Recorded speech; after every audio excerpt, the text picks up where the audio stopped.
I'm Liz Clayman. I'm Chris Wallace. I'm Maria Bartiromo, and this is the Fox News Rundown. Wednesday, July 7th, 2021. I'm Lisa Brady. President Biden says COVID is on the run, but he's urging the unvaccinated to think twice about virus variants, which are also keeping the mask debate alive. The risk will never be zero. And if our task is to eliminate COVID, we're going to be in this situation forever.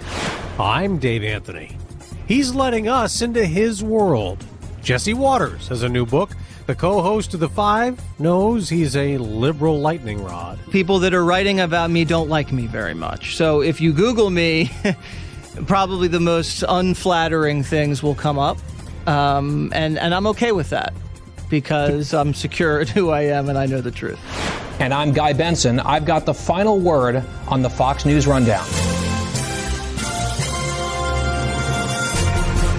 The fight against COVID is not over. President Biden emphasizing that during a COVID update on Tuesday, even as he praises U.S. progress on vaccinations. More than 182 million Americans have received at least one shot, including nearly 90% of seniors and 70% of adults over the age of 27. But it remains a tougher sell with younger adults and in some states, especially in parts of the South. So the White House COVID task force is surging response teams in communities with low vaccination rates, expanding mobile clinics and door-to-door campaigns, and sending more vaccine to local practitioners. Right now, as I speak to you, millions of Americans are still unvaccinated and unprotected.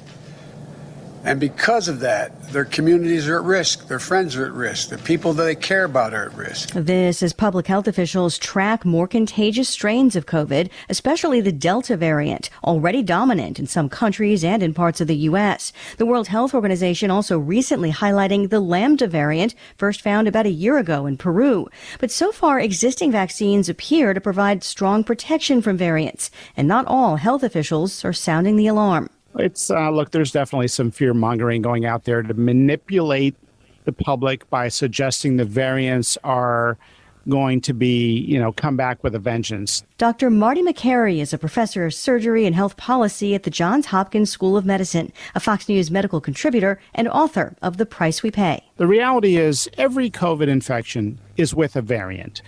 Variants constitute every virus that's out there right now. We don't have the original strain still circulating. And because it's a variant just means it may be more contagious. So the risk to an everyday American out there, first of all, if you're immunized, you're pretty well protected, at least against the serious complications of dying or serious illness.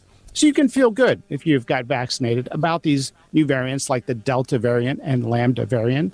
You shouldn't worry about them. If you've got natural immunity, for sure, you don't need to worry about these new variants. If you're unvaccinated, it means you're more likely to get it because it's more contagious. But the background level of infection is so low, that's a factor in your likelihood of getting it. Right now, we've got about 1/20th the number of cases on a daily basis as we did just 6 months ago. So there's not as much virus in society right now. Given the spread of the variants, though, because as you say, they can be more contagious, even though if you're vaccinated, you may not have big risks from them in terms of illness and death. But they do tend to be more contagious. So are we all at greater risk, longer term, if more people aren't vaccinated? So the Delta variant is about 40% more transmissible, more contagious. You can think of it as more sticky. And so it's not going to somehow find you if you're at home by yourself and seep through the vent. But it does mean if you have a brief interaction with somebody indoors, the likelihood of getting it from somebody infected is going to be a little higher. The folks that should be aware of this are those who are what we call susceptible or non-immune, those who are not vaccinated and don't have natural infection. And by the way, that's mostly the young people. Now, at the same time, there's no evidence that either the Delta variant or Lambda variant or Alpha or any of the variants have been more deadly. So the risk to somebody who's young and healthy is still comparable to seasonal flu, even though it's got a scary sounding name like Delta variant. What advice would you give at this point for children, or I should say to the parents of children, especially if they're not old enough to get vaccinated yet? The group in America I'm most concerned about are older Americans or Americans with a comorbid condition like obesity who are still susceptible, that is, they're non-immune. Kids still remain a very inefficient transmitter of the infection, and when they get the infection, they tend to get a much lower grade infection. When I ask people in America, when I chat with them about COVID, what's the rate of a child being hospitalized with COVID in America? They give me all these sort of high numbers. The reality is the rate today is 2 per million. That's the population incidence of a child being hospitalized for COVID among children. I ask people sometimes, how many kids do you think have died of COVID during the entire U.S. pandemic, the last year and a half? I get all kinds of different answers. Total number of kids under 18 who have died from COVID for the whole pandemic, 326 as reported by the CDC, but that could have been causal or incidental. That is, COVID could have just been simply tested for when they came to the hospital for a broken arm, or it could have been the reason that they came to the hospital. I'm not suggesting we blow it off, but when parents are trying to make a calculation on the vaccine, for example, in a 13-year-old, a couple principles. Number one, if the kid is healthy, it's very hard for this virus to hurt them. If the kid has a chronic condition, like the kid is obese, those are the kids that have much worse skewed outcomes. And the kids where I would say the vaccine is really important. Also, folks that don't feel comfortable with the standard 2-dose vaccine because there have been a cluster of heart complications with the second dose, I tell them it's reasonable to do 1 dose in somebody who may be concerned about those complications. Right, and we should note there's an investigation of those complications, and it's not a proven link at this point to the vaccine. But what about younger children they're not old enough to get vaccinated? Is that the group that should really focus on masking up at this point? So if there was a risk to their health, then I would say maybe that makes sense. The issue is that for a healthy kid, as we've always said, and as the data have now affirmed, it's very hard for COVID to hurt a person young and healthy. The risk is then that they could transmit it even unknowingly to somebody who is high risk, or even an adult. Could be a classmate who's high risk or an adult. And that's where I think we leave it to communities at their own individual discretion. And I don't say that really to shirk answering the question. I say that because there's a different level of background risk in the community, depending on the community. Some communities in the United States have almost no COVID. There's almost no COVID in the schools and in the young groups. Other communities have had outbreaks in sporting events with teenagers, and we need to respond quickly when there's an outbreak and take significant mitigation, even canceling school or canceling sporting events for a number of weeks. We've done that with influenza for years when there's been an outbreak. But just to provide some context, as many as 326 kids have died of COVID for all the pandemic. 500 kids a year die from the common cold, a virus called RSV. So it's always good to practice good hygiene, but at the same time, the perception of risk, I think, is distorted right now in the United States.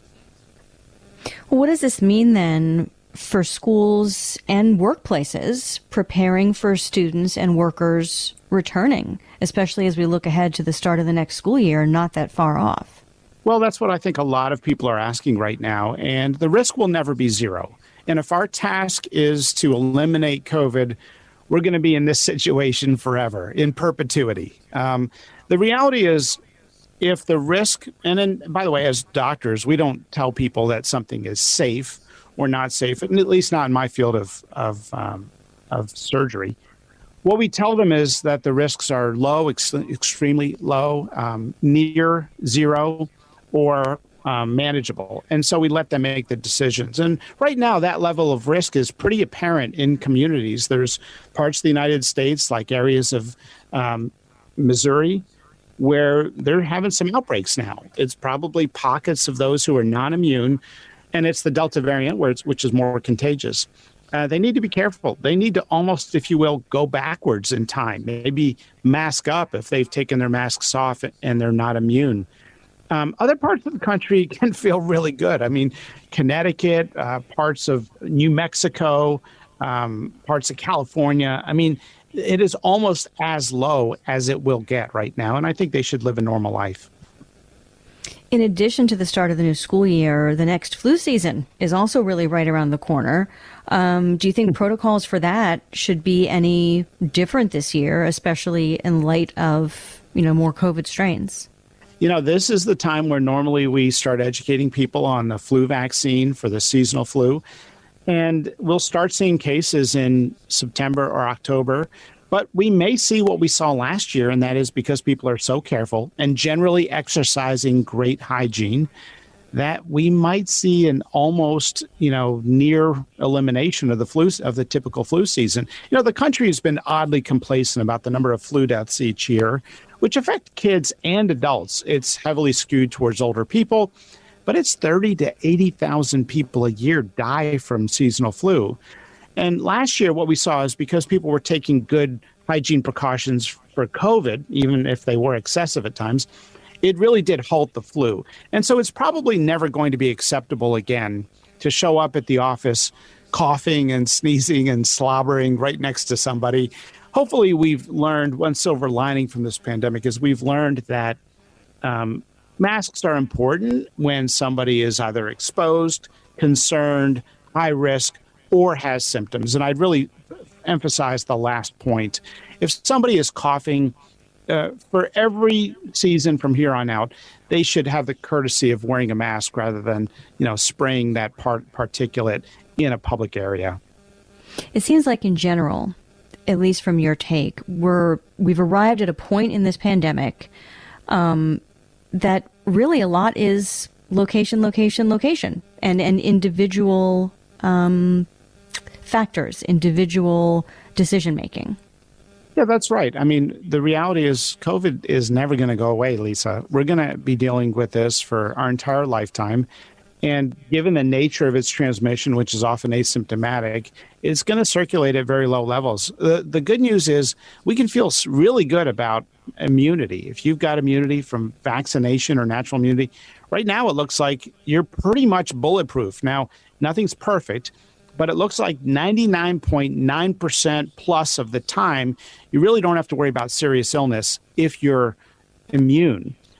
So for those who are not immune, I'd encourage them to come on over and join the immune side.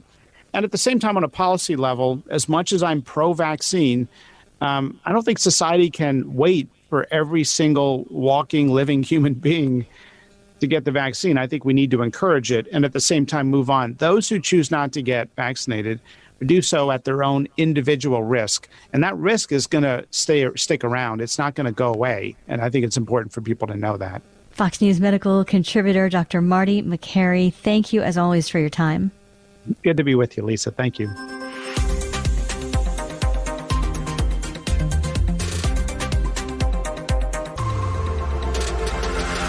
This is Guy Benson with your Fox News commentary coming up. You can watch him on TV 6 days a week. It's 5 o'clock in New York City, and this is The Five. A show Jesse Waters co-hosts Monday through Friday on Fox News Channel with Dana Perino and Greg Gutfeld. He has his own show Saturday nights at 8 p.m. Eastern. Welcome to Waters World. I'm Jesse Waters. We're halfway through 2021, and one thing is clear. It's the year of cancel culture. The woke mob is coming for you, and they're never satisfied. Well, now Jesse has something new for you to read. A book out this week, How I Saved the World. I used a very arrogant title to mask my many insecurities, so now we all know. And, I thought it's interesting. You don't put a lot of flattering blurbs on this either. So one of the things every author does is they go around sucking up to people who are famous and asking them if they could write a blurb for the back of the book. Right. And everybody writes fake nice things about whoever asked them, and then they owe them a favor. I decided not to go that route because I don't like favors in general. So I just put a bunch of things people wrote about me in the media that are vile. Glowing, right? Glowing. So, yes, Jesse Waters is officially out of control, the Washington Post. Does Jesse Waters have the most punchable face in America? The answer is obviously yes, the Daily Beast. And keep this guy off TV. Wow. Mayor Bill de Blasio, probably the only thing he has right. All good friends of yours. Yes. So how does How I Saved the World become a book? Like, how did you save the world? Well, I needed to write a book because I needed the money, Dave. Okay, and that is the honest answer. But I'd gotten to a place in my life where things were calm. I'd gotten remarried and moved and gotten to a nice place professionally where I had the time to write it and reflect on my career and tell some stories that people I thought would laugh at. And I just happened to time it during the pandemic. So I started writing, and then the pandemic hit, and then I had no excuse. Yeah, I had nothing else to do. Right. I had to write the book. So I did it during the pandemic, and we hope everybody goes out and gets it, because the people that have read it already, who got an advance copy, love it. They said they laughed their tails off. So I'm really happy about that. I did find it interesting. You started right away in your introduction with you being attacked. Yes, because as you know, I am always the victim in any situation. Of course. And I was attacked on a subway by a guy who confused me with Pete Hegseth. So he said, "Are you the guy that doesn't wash his hands?" I said, "No, I'm not Pete Hegseth. I'm Jesse Waters." And I talk about in the book about how, there's a lot of hostility on the streets, especially in Manhattan. And I'm walking around Manhattan as a Fox News guy. So I'm often confronted by loving fans who say, "I love you, Jesse, let's take a selfie," or "F you, Nazi." And you got a shower of beer on the subway. I did. And it was a wide mouth can. Tall boy. So lovely. This was like a fire hose. So I had to decide how I was going to react to that. Did I turn the other cheek like a Quaker, or did I react with force? And people can read the book and find out how that shook out. I did like you put, "Google me. I'd hate me too if only I saw myself through a liberal prism." Well, listen, we live in, and you know this, Dave, in a media landscape that's probably 90% liberal. So as a conservative on Fox News, all the press I get is liberal press. I don't get glowing pieces. I don't get full spreads on Time magazine, and I don't get that. I get hateful takedown pieces. So people that are writing about me don't like me very much. So if you Google me, probably the most unflattering things will come up.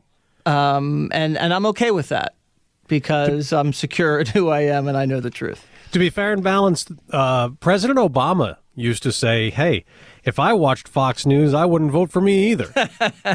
So, that's true, all right? So, but not, 95% of the media is not Fox. It's not even 50%. So, we're just looking for fairness and balance over here.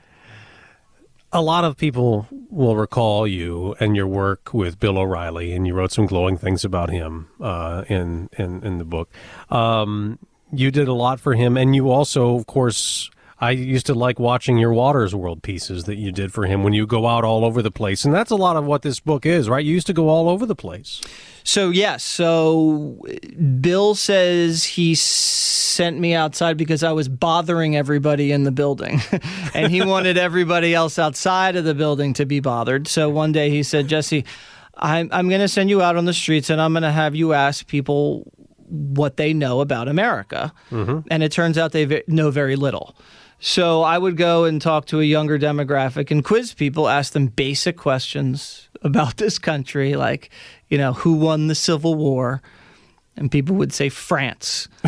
And it was, wow. You had to try not to laugh. Yeah. But it was scary, too, because, you get a population that's so oblivious, they're very easily manipulated. And that's what politicians and corporate America does. They manipulate an oblivious population and get away with murder because no one's paying attention and no one knows jack. And part of going out was also exposing people, but also informing people, because Waters World, as you know, is an educational experience.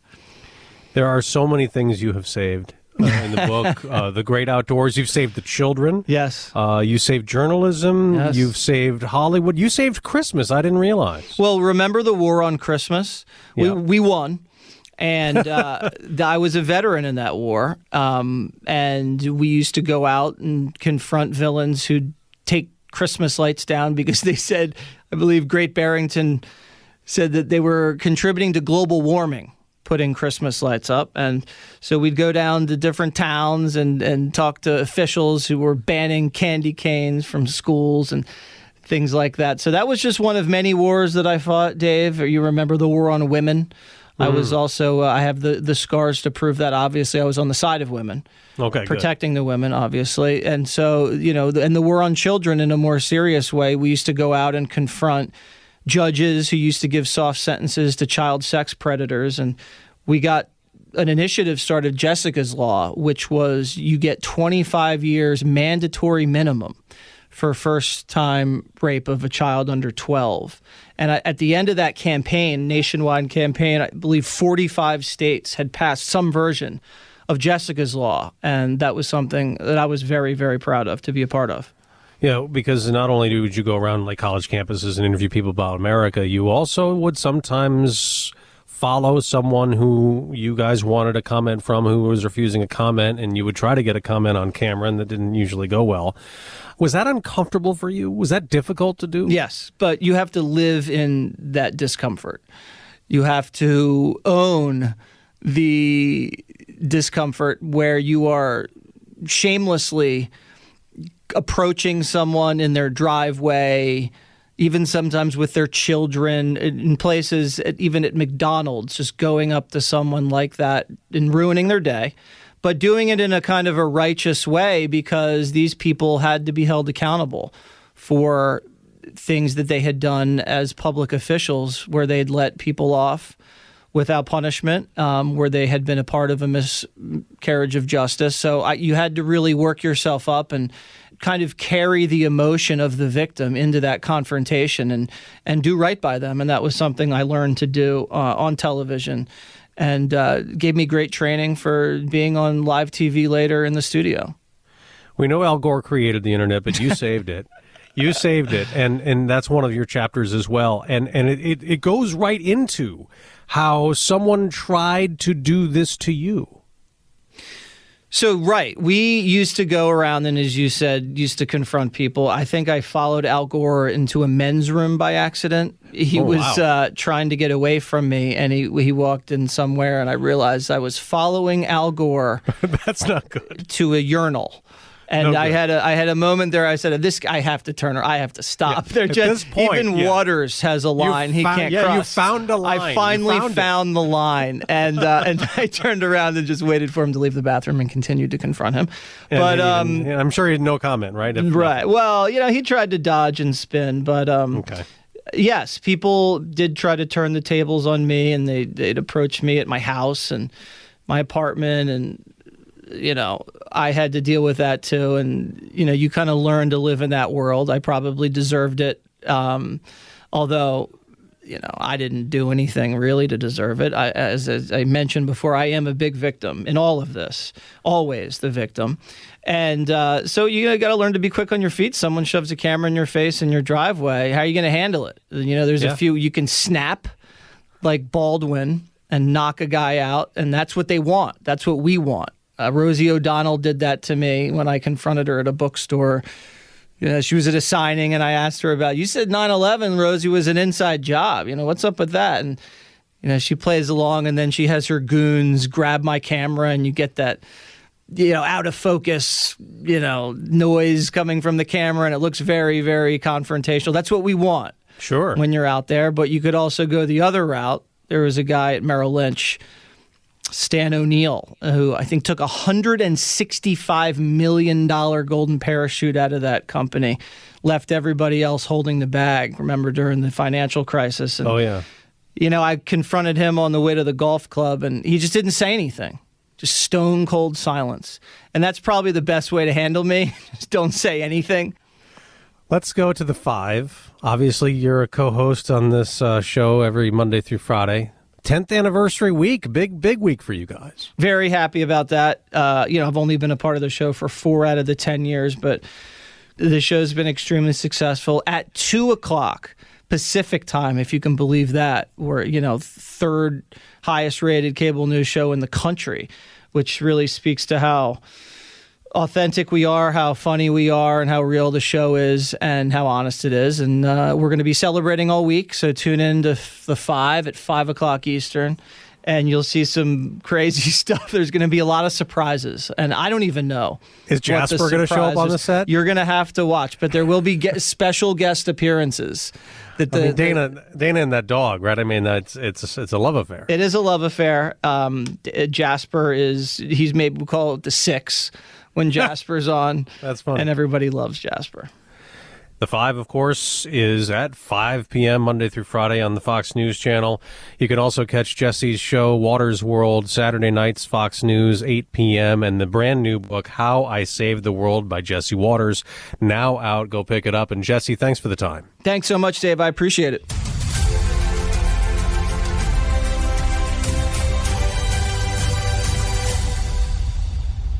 From the Fox News Podcasts Network. I'm Ben Domenech, publisher of The Federalist, and I'm inviting you to join a new conversation with the smartest thinkers out there about the country and where we're going. Subscribe to the Ben Domenech Podcast. Subscribe and listen now by going to foxnewspodcasts.com. It's time for your Fox News commentary. Guy Benson. Guy, what's on your mind? Nike, the American athletics wear giant, has 2 corporate faces. Here at home, they're very progressive and woke, throwing money at Colin Kaepernick and running ads on progressive issues. That's the face that they want American consumers to see. But in China, they kowtow to the CCP and the regime in Beijing, looking the other way or even standing in solidarity with the regime on issues ranging from human rights abuses to the crushing of democracy in Hong Kong. So while Nike seeks brownie points from the social justice movement here at home, their supposed values are often compromised or ignored entirely in China. Why? Because there's a huge market there, which is extremely lucrative, which might explain why on a recent earnings call, the CEO of Nike, John Donahoe, said, quote, "We are a brand of China and for China," end quote. I'd love to hear him elaborate on that and reconcile that sentiment with the way Nike portrays itself in the United States. This is Guy Benson, host of The Guy Benson Show. You've been listening to the Fox News Rundown. Stay up to date by subscribing to this podcast at foxnewspodcasts.com. And for up-to-the-minute news, go to foxnews.com. Fox Nation presents podcasts Women of the Bible Speak. I'm Shannon Bream, host of Fox News at Night and author of the new book, Women of the Bible Speak, the wisdom of 16 women and their lessons for today. Subscribe now on Apple Podcasts, Spotify, foxnewspodcast.com, or wherever you download your podcasts. Love Fox News? Click the subscribe button to get more of the news and opinion you trust. And click the Fox News Rundown playlist for the latest episodes.